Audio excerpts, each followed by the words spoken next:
So I picked up a inverter at the single-use tool store. HF starts with rhymes with Harbor Freight. But anyway, going camping, and I was trying to use my CPAP, and I got the 12-volt car charger thing to plug it in, and I got the little adapter to hook up to a 12-volt battery, and the adapter burned out, and I just had all kinds of problems. So I ended up buying a Predator generator rather, which I really like. It's really super cool. I got a conversion kit to switch it over to propane, I can't wait to get that converted over. Right now I'm still using gas, but super quiet, super powerful. Runs the AC on a I got a Rockwood camper parked right over there, and it, like I said, it runs the AC. It got it cold as a meat locker in the middle of summer when we went down to a music festival in Tennessee. Anyway, I've been looking into getting just an inverter and just a regular setup just to run electronics and stuff in my camper, charge batteries. If I want to turn if we run into some weather or something, I got a little television in there, and over the air antenna, things like that to kind of. And I just needed some reliable electricity. So I got this set up. I got the Thunderbolt 100 watt 4-panel. It's like 25 watts a panel, solar panels.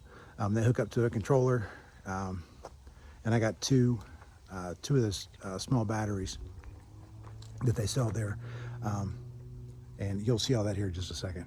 But anyway, this is what I got, and I just kind of wanted to put something out that make it so someone could easily, run to the store, get what they needed, and be, camping tomorrow. So anyway, let's see what we got. There's the box, the Thunderbolt solar panel kit.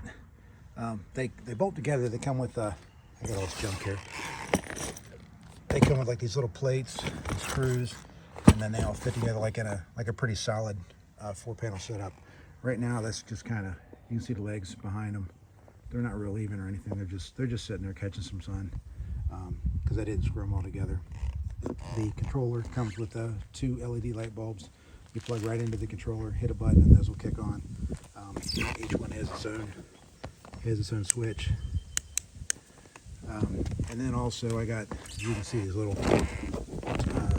12-volt adapter, which these quit working on me while I was trying to figure out how to do all this stuff. I'm afraid I might have burned them up. But I got that. I got an additional regulator, and I got various this little standard connector deal. I got various cables, extenders, and this is a little inverter that I use in my car. Kensington. It just plugs right into your cigarette lighter, and it gives you juice. One plug, obviously. But yeah, so I got a whole bunch of extras down in there. So that's that. They're getting pretty good sunlight right now. You can see they're lit up. They're getting juice, whatever.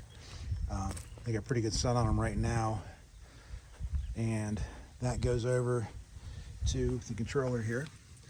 You can see I'm getting about 13.7 volts going over to my batteries, getting those charged up. I got 2 batteries in parallel, and then off of those I got these big fat cables that are going to go eventually onto the Jupiter Pure 2000 watt inverter. This is the, block it a little bit so you see better, the Pure sine wave inverter. If you're going to be running your CPAP or computer or whatever, you're going to need the Pure sine wave.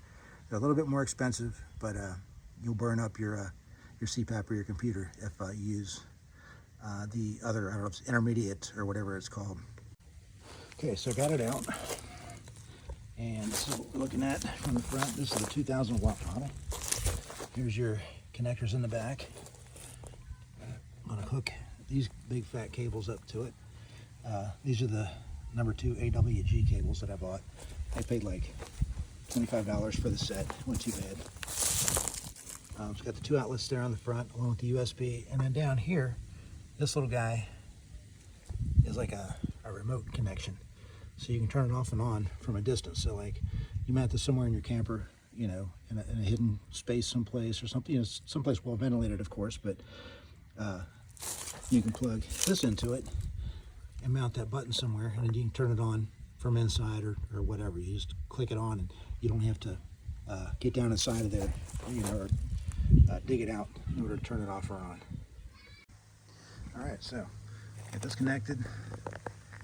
One of that, I'm not sure if I should be running that at the same time with the panels plugged in, but this goes over to the positive negative. There's a 13mm nut, it's the only old nut on there. And the positive should be the last thing connected. It's liable to spark when you hook it up, but that's normal. That's something you definitely want to do once you get everything connected. And again, I got the batteries themselves are parallel, so you know, red on one side, black on the other side, one cable.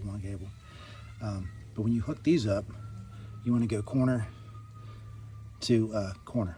So this one to this one, ground and positive. And once you get that connected, you definitely are going to want to check with your altimeter and make sure you're only pushing 12 volts. So I'm probably 12 and a half, it's reading 13. So close enough. All right, so I just got this turned on. I got this, these are ground fault interrupted. Test it, yep, doing what I'm supposed to do. I got this plugged into my orbital sander. And so this is normal. I was kind of wanting to see if this is going to DC to AC output, if it's going to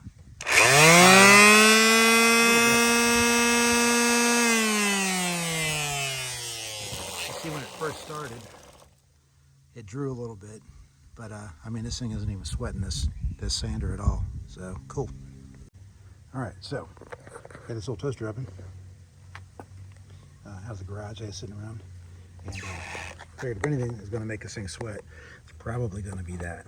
So turn it on, system normal, doing what we're supposed to, and let's bake something. Kick this on. It's about 50%. Drawing pretty hard. I'm down to, you know, my lights went down to what, 10. But it's doing it. And I mean, that's, you know, it's pretty heavy load. So yeah, I'm pleased. Yeah, so the toaster oven thing worked.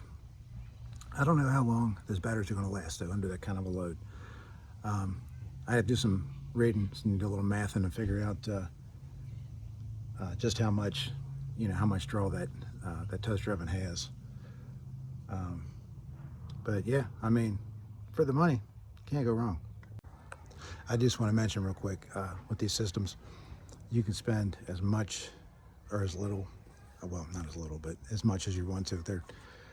They get wildly expensive, particularly when you start getting into systems that are going to be plugged into a home or, you know, or whatever else. But I was just looking for something for camping, and for, you know, the power goes out, I want to be able to, you know, potentially keep my deep freeze running or whatever.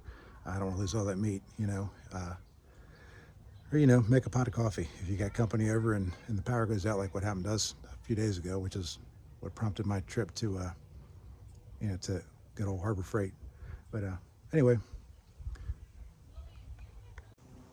so there you have it. Pretty simple, pretty straightforward. It took me a long time to figure out how to do this. Like I said, so that's why I wanted to just put this together real quick, and I'll just throw it up on YouTube, and if it helps you, great. If it doesn't, whatever. So yeah, anyway, have a good time, take it easy, safe camping.